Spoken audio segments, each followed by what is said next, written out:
Hello aspirants, welcome to MPPSC Adda. आप सभी का 2024 का प्रीलिम्स एग्ज़ाम अब ख़त्म हो चुका है और अब सबसे ज़्यादा जो चर्चा हो रही है वो इस बात की हो रही है कि भाई प्रीलिम्स की कट ऑफ कितनी जाएगी। तो सबसे पहला क्वेश्चन है कि प्रीलिम्स की कट ऑफ जानना ज़रूरी है या नहीं है, और ज़रूरी है तो किन के लिए ज़रूरी है, राइट। तो वो सब हम डिस्कस करेंगे। उसी बीच में मैं आपको थोड़ा बहुत आइडिया दे सकता हूँ कट ऑफ का। बट अभी लोगों को ये देखना है कि उन्हें आगे करना क्या है। उन्हें 2025 के प्रीलिम्स की तैयारी करनी है या मेंस की करनी चाहिए, या नोट मेकिंग पे ध्यान देना चाहिए, या कोई टेस्ट सीरीज़ ज्वाइन करनी चाहिए, या लाइव आंसर राइटिंग ज्वाइन करना चाहिए, राइट। तो एक एक करके हम देखेंगे कि लोगों के मन में जो जो डाउट्स रहते हैं उनको क्लियर करने की कोशिश करेंगे। सबसे पहला तो ये क्वेश्चन आता है कि कट ऑफ जान के आप क्या करेंगे। कट ऑफ जानना सिर्फ उनके लिए इम्पॉर्टेंट है if this was your last attempt, right.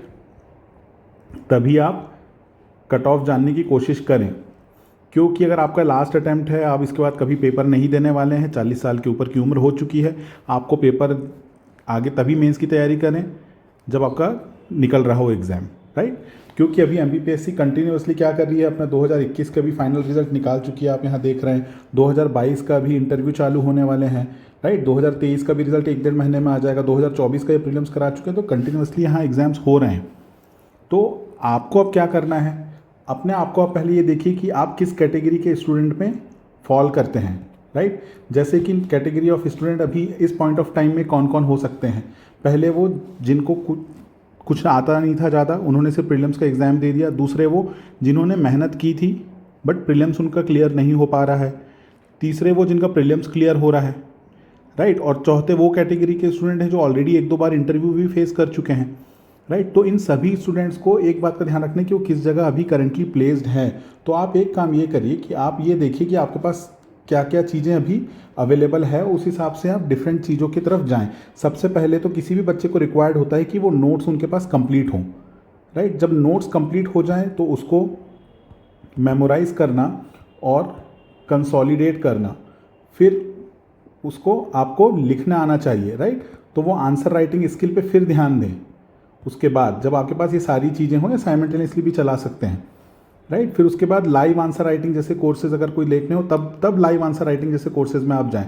Without having notes don't go for such kind of things, right. उसके बाद फिर फुल मॉक टेस्ट सीरीज और उसमें किस तरीके से आंसर लिखना है ये आप करें। अब ये डिपेंड करता है कि कट ऑफ कितनी जा रही है, किस पे डिपेंड करेगा, पेपर के डिफ़िकल्टी लेवल और इन सब पे डिपेंड करता है, नंबर ऑफ़ पोस्ट पे भी डिपेंड करता है। बट अगर आप देखेंगे, कुछ लोगों का ये कहना है आज की डेट में कि cut off could be somewhere around 73 to 75। इस पे मैं एग्री बिल्कुल भी नहीं करूँगा। उनका ये मानना है कि कट ऑफ इसलिए नीचे जाएगा क्योंकि इस बार कम लोगों ने एग्ज़ाम दिया है।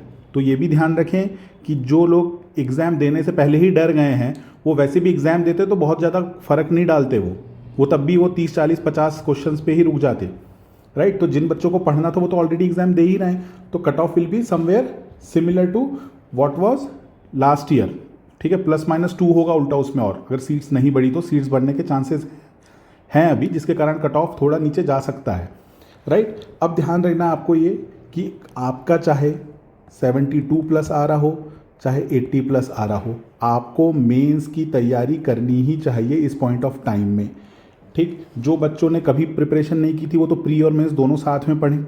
जिन बच्चों ने थोड़ी बहुत प्रिपरेशन कर रखी है बट उनका मेंस बिल्कुल भी रेडी नहीं है, तो मेंस अभी से करें।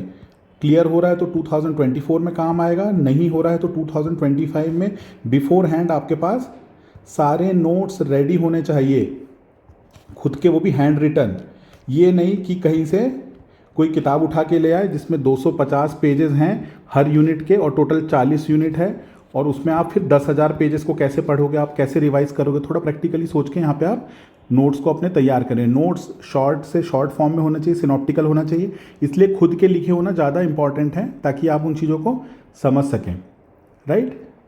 उसके बाद आप क्यों आपको अभी तैयार करना ज़रूरी हो जाता है मेंस, क्योंकि अब मेंस में जो टाइम है आपको वो मिलता है केवल 70 to 75 डेज़, और अब पेपर पहले जैसे नहीं आ रहे हैं। सिलेबस एंड एग्ज़ाम पैटर्न है is very different nowadays from UPSC. UPSC के जो कुछ बच्चे होते थे जो यूपीएससी की तैयारी किए हुए हैं, उन्हें लगता था कि हम सिर्फ 15-20 दिन लास्ट में पढ़ लेंगे और एमपीपीएससी क्रैक हो जाएगा। वैसा बिल्कुल भी नहीं है। और कुछ बड़ी संस्थान के डायरेक्टर, जो माननीय डायरेक्टर लोग हैं पुराने, उनका ये मानना है कि जो एमपीपीएससी का एग्ज़ाम है वो लड्डू एग्ज़ाम है या हलवा एग्ज़ाम है, राइट। उनको ऐसा लगता है, बट ऐसा बिल्कुल भी नहीं है। एमपीपीएससी का भी आप सिलेबस देखेंगे तो 40 से प्लस यूनिट्स हैं उसमें, और हिंदी और दूसरे सब्जेक्ट्स भी उसमें इंक्लूडेड हैं, और बहुत स्पेसिफिक फैक्चुअल क्वेश्चन आते हैं।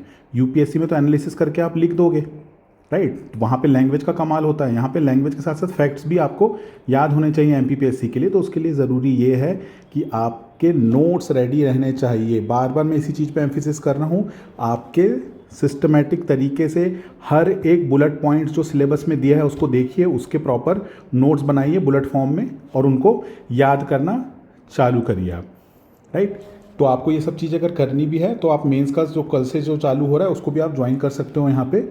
उसके साथ साथ आपको एक चीज़ का और बहुत ध्यान रखना है, दैट इज़ कि आप अपनी प्रोग्रेस को, जो आपकी प्रोग्रेस है उसको आप कंटिन्यूअसली क्या करें, मॉनिटर करें। ये बहुत ज़रूरी हो जाता है। हम कई बार तैयारी तो शुरू कर देते हैं, बट किस डायरेक्शन में कर रहे हैं वो आपको पता नहीं होता। तो अगर आप चाहते हैं तो कोई अपना एक कोई मेंटर, आपके सीनियर या आपके भैया या कोई भी आपका जो सीरियस कैंडिडेट, जो एस्पिरेंट आपका दोस्त हो, उनसे आप पूछ सकते हैं। डेली के टारगेट सेट करिए, राइट। कुछ स्टूडेंट्स होते हैं हमारे, वो हमसे ही डेली का टारगेट सेट करके ले जाते हैं, वीकली या फोर्टनाइटली, कि सर कि 15 दिन में मैं आपको ये कवर करके ये चीज़ें मैं आपको बताता हूँ, या इसके आंसर्स लिख के मैं आपको चेक करवाता हूँ। तो वो सब चीज़ें आप कर सकते हो। और उसके साथ साथ आपको क्या करना है, रिवीजन पे ध्यान देना। यही एक रीज़न होता है कि बच्चे जो प्रीलिम्स में भी थोड़ा बहुत मार्क्स से चूक जाते हैं, it is due to lack of revision. तो मेंस का अगर डिटेल में पढ़ा होगा तो ईजिली आप चीज़ों को रिवाइज भी कर पाएंगे। तो इसी तरीके से आप तैयारी करते हुए चलेंगे तो आपको बहुत ज़्यादा दिक्कत नहीं होगी जब आप अगले साल क्लियर करेंगे। इस साल नहीं हो पाया, कोई बात नहीं, दोबारा से फिर से मौका मिलेगा। तो उस पर होपफुल रहिए और उसके लिए प्रिपेयर करना अभी से चालू करिए। अब बहुत ज़्यादा कट ऑफ कितना जाएगा, क्या जाएगा, इस पर मत जाइए। आपको अगर एग्ज़ाम की तैयारी करनी है, अगले बार आप देने ही वाले हैं, तो अभी सोलली आप सिर्फ मेंस की तैयारी करें। देखिए यहाँ लिखा भी है ना, इस बार कुछ नया करें, स्कोर कितना भी हो, चलिए मेंस तैयार करें। मेंस को एक बार अगर आप पढ़ लेंगे तो आपके अंदर एक कॉन्फिडेंस बिल्डअप होगा।